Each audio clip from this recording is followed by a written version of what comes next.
అయితే మీకు గవర్నమెంట్ తరపు నుంచి అన్నారు మీరు ఇప్పుడు ఈ కళ ఇప్పటిది కాదు ఎప్పటి నుంచో కళ అంటున్నారు. గతంలో ఉన్న గవర్నమెంట్ మీకు కాస్త దగ్గరగా ఉన్నారు ఆ గవర్నమెంట్కి? అంటే ఎవరికైనా దగ్గరగానే ఉన్నా అంటే ఆఫ్ కోర్స్ ఉన్నాను. ఎందుకంటే వాళ్ళు కూడా నా పేదవాళ్ళ గురించి నేను చెప్పిన ప్రతి ఫైల్ని కూడా వాళ్ళు యాక్సెప్ట్ చేసి హాస్పిటల్కి ఫోన్ చేశారు. ఇప్పుడు రేవంత్ రెడ్డి గారితో నాకు చాలా మంచి అనుబంధం ఉంది.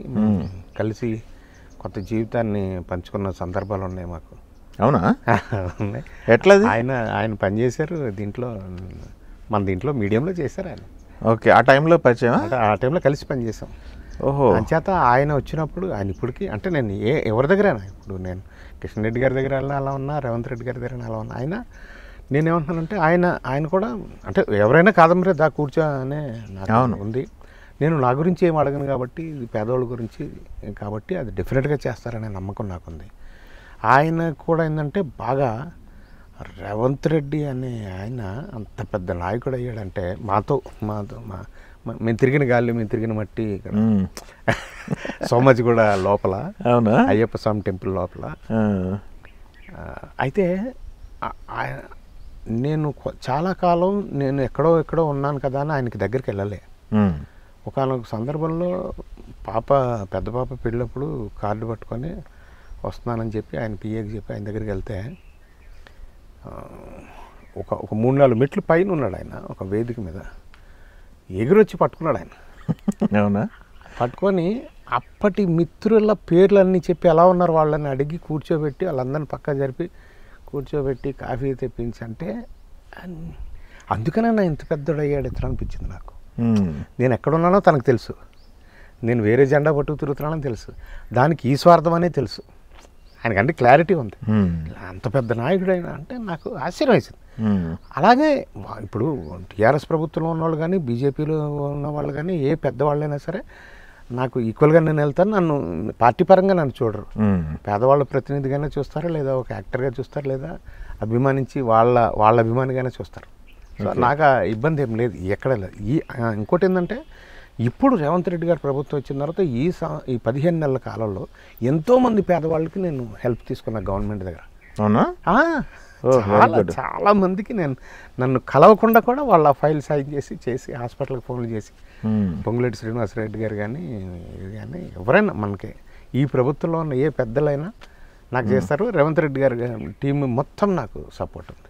ఓ వెరీ గుడ్. ఆఫ్ కోర్స్ మంచి పనికి అందుకని నేను పర్సనల్గా నేను అడిగేది ఏది లేదు. నేను మీకు అందరికీ తెలిసిన జీవితం, నాకు ఏదైతే నాకు కబురు వస్తుందో ఆ పని మాత్రమే నేను చేసుకుంటా వెళ్ళిపోయే సినిమా ఇండస్ట్రీలో. అంటే ఈ 11 సంవత్సరాలుగా మరీ ఎక్కువగా నేను ఎప్పుడూ పని గురించి ఎక్కడికి వెళ్ళలేదు. నా దగ్గరికి వచ్చింది, నన్ను కాపాడింది తల్లి, కెమెరా తల్లి.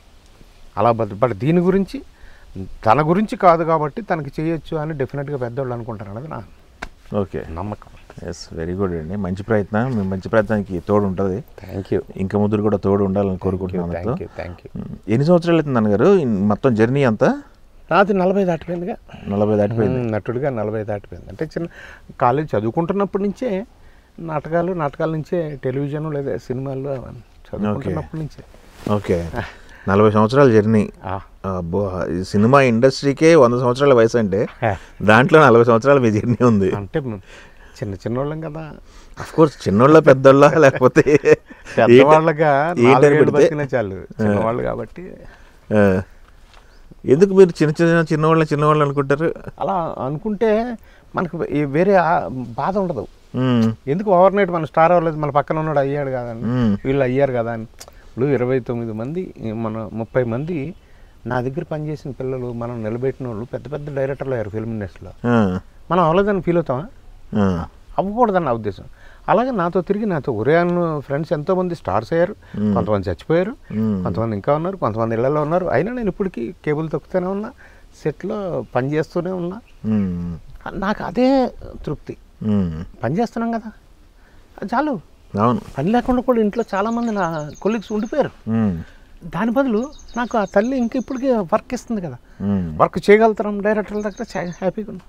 40 కాదు ఇంక ఎన్నాళ్ళైనా మనం హ్యాపీగా. ఓవర్ నైట్ మనం స్టార్ అవ్వలేదు అనే ఫీలింగ్ వస్తే ఇంక అక్కడే చెప్తారు. ఏదో వచ్చింది అనగానే ఎగ్జైట్ అయిపోతే బోల్డ్ని పోయే ఉంటాయి మన దగ్గర. అప్పుడు ఏమైపోతాం? అగాధంలోకి వెళ్ళిపోతాం. కాబట్టి ఎప్పుడో ఒకటి వస్తుంది, బోళ్ళని పోతాయి. ఏం పోయినా మనం ఇలాగే ఉండాలి వచ్చినప్పుడు. Of course.